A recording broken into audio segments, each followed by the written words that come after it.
အားလုံးပဲမင်္ဂလာပါရှင် M Supply Online Learning Course မှာကြိုဆိုပါရစေ။ဒီဗီဒီယိုမှာတော့ကာကွယ်ဆေးနဲ့ဆက်ဆက်ပစ္စည်းအမှားစာပေးပို့တဲ့အကြောင်းကိုရှင်းပြပေးသွားမှာဖြစ်ပါတယ်။အရင်ဆုံး routine vaccine တွေအတွက်အမှားစာပေးပို့တဲ့သင်ခန်းစာကိုပြပြပေးသွားမှာဖြစ်ပါတယ်။ကာကွယ်ဆေးနဲ့ဆက်ဆက်ပစ္စည်းများအတွက် store တစ်ခုမှတစ်ခုသို့အမှားစာပေးပို့လိုတဲ့အခါမှာအသုံးပြုလျက်ရှိတဲ့ EPI LMIS form 03ကို M Supply မှထုတ်ယူနိုင်ပါတယ်။ဒီ intent တင်တဲ့နေရာမှာသတိထားရမယ့်အချက်ကလေးတွေရှိပါတယ်။ဒါကတော့ဒီ internet order မတင်ခင်မှာမိမိလက်ခံပေးရမယ့် supplier invoice တွေကိုကြံမကြံစစ်ဆေးပြီးတော့အကုန်လုံးကိုလက်ခံထားရပါမယ်။ပြီးရင်တော့မိမိထုတ်ပေးဖို့ရှိတဲ့ customer invoice တွေကိုစစ်ဆေးပြီးကြံနေသေးရင်အကုန်လုံးကိုထုတ်ပေးထားရမှာဖြစ်ပါတယ်။ပြီးရင်တော့ M Supply မှာလက်ကျန်ကြံရှိနေတဲ့ stock balance တွေကိုလည်းမိမိရဲ့မြေပြင်လက်ကျန် stock များနဲ့ပြန်ပြီးစစ်ဆေးပေးထားရမှာဖြစ်ပါတယ်။နောက်ဆုံးအချက်ကတော့ CCE တွေကို update ဖြစ်မဖြစ်စစ်ဆေးထားရမှာဖြစ်ပြီးတော့ CCE data တွေ update လုပ်ဖို့လိုအပ်ရင် update လုပ်ထားရပါမယ်။ Township Store မှာ sub တပုတ်ကို M Supply မှတဆင့်အမှားစာပေးဖို့လိုတဲ့အခါM Supply Software ရဲ့ Supplier Module အောက်မှာရှိတဲ့ Internet Order ဆိုတဲ့ button လေးကိုနှိပ်ပေးရပါမယ်။ဒီ box လေးကြာလာရင် New Internet Order ဆိုတဲ့အပေါင်းလက္ခဏာလေးကိုနှိပ်ပေးရပါမယ်။ဒီ box လေးကြာလာရင် Name နေရာမှာမိမိအမှားစာပေးဖို့မဲ့ step တပုတ်ရဲ့နာမည်လေးပေါ်နေမှာဖြစ်ပါတယ်။ order date မှာတော့မိမိမှာကျင်တဲ့ date ကိုထည့်ပေးရမှာဖြစ်ပါတယ်။အခုဥပမာအနေနဲ့ဒီနေ့ date ဖြစ်တဲ့26ရက်8လ2025 date လေးကိုထည့်ထားပါမယ်။ဒါဆိုရင်အခုအမှားစာပေးဖို့တာဩဂုတ်လဖြစ်တဲ့အတွက်ဒီ comment box မှာမိမိမှာယူလိုတဲ့လနာမည်ကိုထည့်ပေးရမှာဖြစ်ပါတယ်။ဒါဆိုရင် intent form for September and October 2025 နှစ်လစာအတွက်မှာပါမယ်။ပြီးရင်တော့ Township Store ဖြစ်တဲ့အတွက်ဒီ maximum man of stock နေရာမှာ 2.25 လို့ထည့်ပေးရပါမယ်။ပြီးရင်တော့ item list လေးတွေထည့်ပါမယ်။ item list ထဲမှာ item တစ်ခုချင်းစီမှားခြင်းနဲ့ဆိုရင်တော့ဒီ new line ဆိုတဲ့အပေါင်းလက္ခဏာလေးကိုနှိပ်ရမှာဖြစ်ပါတယ်။အခုကတော့ item အားလုံးကိုမှားခြင်းတဲ့အတွက်ကြောင့် add from master list ဆိုတဲ့အပေါင်းလက္ခဏာလေးကိုနှိပ်ပေးရပါမယ်။ဒီ box လေးကြာလာရင် EPI intent list ဆိုတဲ့ box လေးမှာအမှန်ကျရှိနေရပါမယ်။ဒါဆိုရင်တော့ okay ကိုနှိပ်ပြီးတော့ပြန်ထွက်ပါမယ်။ item name လေးတွေကိုကိုမှာခြင်းတဲ့ item name ပြည့်စုံမှုရှိမရှိတစ်ချက်စစ်ဆေးပေးရမှာဖြစ်ပါတယ်။ဒီနေရာမှာအရေးကြီးတာကတော့ unit form ဖြစ်ပါတယ်။ M Supply ရဲ့ internet order မှာ unit နေရာမှာ dose နဲ့မပြဘဲ vial ဒါမှမဟုတ် ampoule တို့နဲ့ပဲပြပါတယ်။ပြီးသွားရင်တော့ stock on hand တွေကိုမိမိရဲ့လက်ကျန် ground stock နဲ့တိုက်စစ်ပေးရပါမယ်။ဒီ column ကတော့မိမိရဲ့တစ်လစာပြည့်မျှအသုံး average monthly consumption AMC ကိုပြထားခြင်းဖြစ်ပါတယ်။ဒီ column ကတော့ man of stock ဖြစ်ပါတယ်။ man of stock နေရာမှာတော့မိမိမှာရှိနေတဲ့လက်ကျန် stock on hand ကိုမိမိရဲ့တစ်လပြည့်မျှအသုံး AMC နဲ့စားပြီးတော့ဘယ်နှလစာကျန်သေးလဲဆိုတာကိုပြထားတာဖြစ်ပါတယ်။ဒီမှာဆိုရင် BCG vaccine နဲ့ BCG diluent ဆိုရင်လဝက်စာကျန်ပါတယ်။ OPV ဆိုရင်9လစာကျန်ပါတယ်။ MR vaccine နဲ့ MR diluent ဆိုရင်1လခွဲစာကျန်ပါတယ်။ပြီးရင်တော့ဒီ calculated quantity ဆိုတဲ့ column လေးမှာ M Supply software ကမိမိမှာလက်ကျန်ရှိနေတဲ့ stock on hand ပေါ်မူတည်ပြီးမိမိမှာကျင်တဲ့ maximum man of stock 2.25 ပေါ်မူတည်ပြီးတော့အမှားစာပေးပို့ရမယ့် quantity များကိုအလိုလျောက်တွက်ချက်ပါတယ်။ဒီနောက်ဆုံး column ဖြစ်တဲ့ user requested quantity ကတော့မိမိအမှန်တကယ်မှာယူလိုတဲ့ quantity ကိုရိုက်ထည့်ရမှာဖြစ်ပါတယ်။ဒါဆိုရင်ဒီဥပမာမှာတော့ M Supply software ကတွက်ချက်ပေးထားတဲ့ quantity ပေါ်မူတည်ပြီးမှာယူမှာဖြစ်ပါတယ်။ဒါဆိုရင် BCG vaccine နဲ့ diluent ကို21 vial နဲ့21 ampoule ဆိုပြီးတော့ order တင်ပါမယ်။ပြီးရင်တော့ Panta vaccine က stock on hand တွေအများကြီးကျန်ပြီးတော့ consumption မရှိတဲ့အတွက်ကြောင့် order quantity ကို0နဲ့ပဲဆက်ပြီးတော့ထားပါမယ်။ဒီနေရာမှာ OPV က consumption 28ရှိပြီးတော့ stock on hand 148လုံးကျန်တဲ့အတွက်9လစာကျန်ပါတယ်။ဒါကြောင့်မို့မိမိက 2.25 စာပဲမှာရမှာဖြစ်တဲ့အတွက်ကြောင့်မှာယူစရာမလိုတဲ့အနေနဲ့0လို့ပြနေတဲ့အတွက်0ပဲဆက်ပြီးတော့ထားပါမယ်။ပြီးရင်တော့ကျန်တဲ့ဆေးတွေကိုဆက်ပြီးတော့ရိုက်ထည့်ပေးပါမယ်။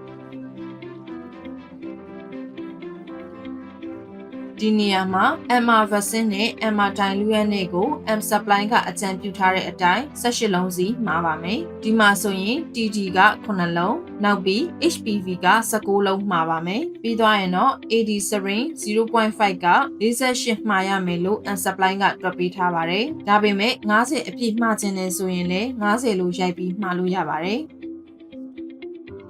အဲ့လိုမှာပြီးသွားပြီဆိုရင်တော့မိမိမှာမဲ့ item တွေစုံမစုံတစ်ချက်ပြန်ပြီးတော့စစ်ဆေးပေးရပါမယ်အားလုံးစစ်ပြီးသွားပြီဆိုရင်တော့ဒီ print ဆိုတဲ့ခလုတ်လေးကိုတစ်ချက်နှိပ်ရမှာဖြစ်ပါတယ်ဒီ box လေးကြာလာရင်တော့မမှသေးခင်စစ်ဆေးမှာဖြစ်တဲ့အတွက် leave as suggested ဆိုတဲ့ခလုတ်လေးကိုနှိပ်ပေးရပါမယ်ဒီ box လေးကြာလာရင် EPI LMIS 03 font ကိုရွေးပေးပြီးတော့ print ထုတ်ကြည့်ခြင်းတဲ့အတွက် preview လေးကိုနှိပ်ပြီးတော့ okay နှိပ်ရပါမယ်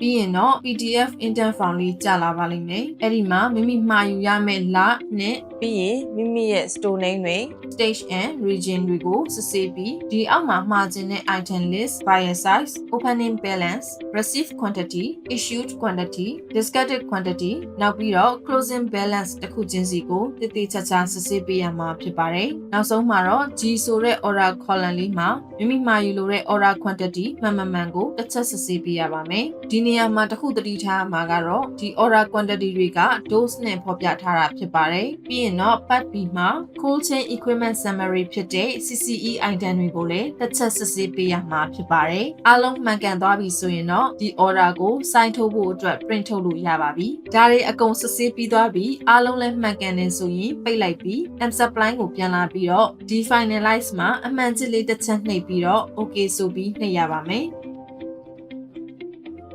ဒါဆိုရင်ဒီ box မှာဒီ line လေးပေါ်လာပါလိမ့်မယ်မိမိမှာယူလိုတဲ့ set depot ကိုဒီနေ့ order တင်တဲ့ date နဲ့ entry date က26ရက်8လနဲ့ finalize FN ဆိုပြီးဖြစ်သွားပါတယ်ဒါဆိုရင်ဒီ indent font ကမိမိရဲ့အမှားစားပေးပို့မဲ့ set depot ကိုရောက်ရှိသွားပါပြီတခုသတိထားမှာကတော့မိမိ finalize လုပ်လိုက်တဲ့ indent font က set depot ရဲ့ M-Supply set ထဲရောက်သွားဖို့အတွက်မိမိရဲ့ computer ကို internet wifi ချိတ်ထားရမှာဖြစ်ပါတယ်ဒါမှသာဒီအမှားစားဟာ M-Supply system နဲ့မှမိမိပေးဖို့လိုတဲ့ set depot ကိုရောက်ရှိသွားမှာဖြစ်ပါတယ်ခုနကပြောပြသွားတဲ့ process တွေအားလုံးကတော့ routine version မှာတဲ့အချိန်မှာလုပ်ရတဲ့ process တွေဖြစ်ပါတယ်ဒါဆိုရင် routine version မဟုတ်ဘဲတခြား activity တွေအတွက်မှာခြင်းနေဆိုရင်တော့ category ရွေးချယ်ပြီးမှာရမှာဖြစ်ပါတယ်ဒါဆိုရင် category အလိုက် routine မဟုတ်တဲ့အခြားသော activity တွေအတွက် version တွေမှာခြင်းနေဆိုရင် new internet order အပေါင်းလက္ခဏာလေးကိုပဲနှိပ်ပါမယ်ဒီနေရာမှာလုပ်ရမယ့် process တွေကအကုန်လုံးတူပါတယ်ကိုမှာယူလိုတဲ့ set depot နာမည်ရှိနေရပါမယ်ပြီးရင် order date ထည့်ရပါမယ် comment မှာကတော့ routine version နဲ့꿰ခြင်းနေဆိုရင်တော့ကိုမှာခြင်းတဲ့ activity ကိုရိုက်ထည့်လို့ရပါတယ်အခုပြထားတာကတော့ indent font for campaign အတွက်ဖြစ်ပါတယ်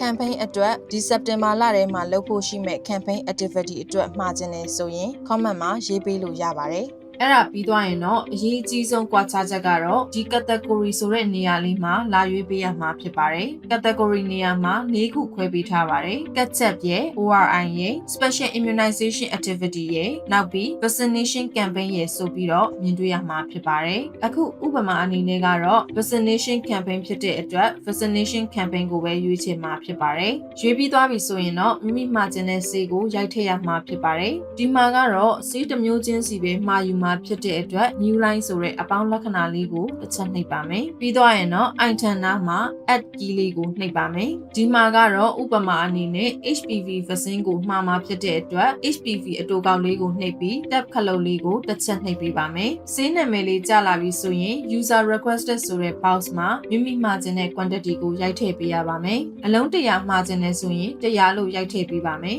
ဒါဆိုရင် comment မှာလည်းမိမိရေးခြင်းတဲ့ comment တွေကိုဆက်ပြီးတော့ရေးလို့ရပါတယ်ဒါပြီးသွားတဲ့အခါမှာနောက်ထပ်ဆေးတစ်မျိုးကိုထပ်ပြီးတော့မှာယူခြင်းသေးတယ်ဆိုရင်တော့ okay and next ကိုရွေးချယ်ပြီးဆက်လုပ်သွားရပါမယ်အခုကတော့ဆေးတစ်မျိုးပဲမှာယူမှာဖြစ်တဲ့အတွက် okay ကိုပဲနှိပ်ပြီးတော့ပြန်ထွက်ပါမယ်ဒါဆိုရင် user requested quantity မှာ HPV order အလုံး100ထွက်နေပါပြီ